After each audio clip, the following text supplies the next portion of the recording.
What is up, everybody? Welcome to 5 Picks in 5 Minutes from the Action Network. I am your host, Chris Raybon, and for all of our picks, there's a link in the episode description with our bets, so you can quickly and easily add our bets to your bet slips. Got Grant Nefer and Kyle Murray with me. Grant, you're up. Pick number 1. Where are you going? All right, really simple. Joe Flacco over 38.5 pass attempts. I got 37.5 a few hours ago. It's probably going to keep going up, and it's still just drastically too low. Seems like an absurdly high number, but Flacco in this Browns offense going all the way back to 2023 has only had less than 42 pass attempts once. They're passing at a huge rate. They have no run game. Going up against the Baltimore defense, it's a massive pass funnel. One of the top in the league run defenses, near the top of the league in pass yards given up. Everything points towards Flacco to throwing a ton. They're running games in that. Samson's used more in the receiving game. Flacco's going to throw 40, 45, potentially 50 times in this spot, and this line is just too low.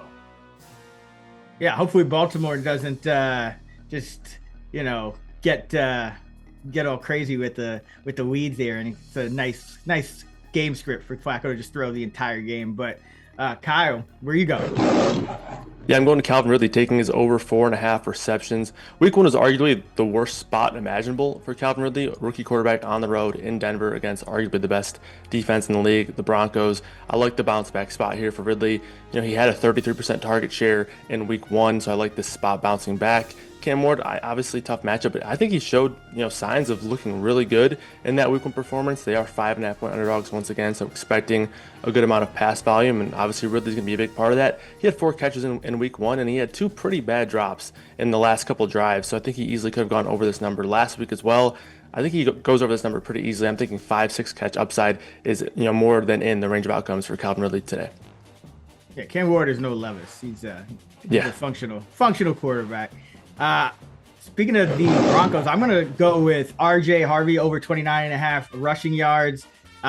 We saw him last week, get a big run, and that kind of put him over. But in general, he wasn't as a big a part of a game plan as maybe people thought. But we heard Sean Payton say after the game that was his one regret, not really getting the running game going. So I think you're going to see a lot more Harvey and J.K. Dobbins this week. Bo Nix looks shaky. So give me RJ Harvey over 29.5 rushing yards.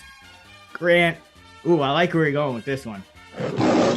Yeah, Zach Charbonnet, TD, plus 220. Seems like silly odds. I mean, I get that Walker was coming into the season with being the lead back, but realistically, it's probably going to be a pretty split backfield here. They're running at a massive rate, 31st in pass rate over expectation in Week 1. They're also running at a big pace. They're running a ton of plays, so of course the running backs are going to get worn out, so they're going to use both of them. Yes, the matchup is bad going up against Pittsburgh, but the offense actually looked decent in Week 1, and the run game actually looked decent in Week 1, and Charbonnet is going to get the rushing attempts in this spot and should get goal line work. They're kind of just using one drive Walker, one drive Charbonnet, so he's going to get full drives pretty off and on throughout the entire game, and the odds here, just 220, are far too high. He's very talented, probably about as good as Walker, going to get goal line work, and they're going to just keep running the ball. So Charbonnet plus 220, too high here.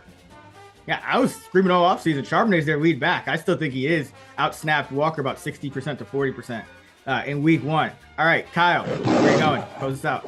Yeah, I'm going to be fading a running back here, taking the under 15.5 carries for DeAndre Swift. Swift had a stranglehold on the carries in Week 1 for this Bears team, but I do think that's something that could easily change over the course of the season.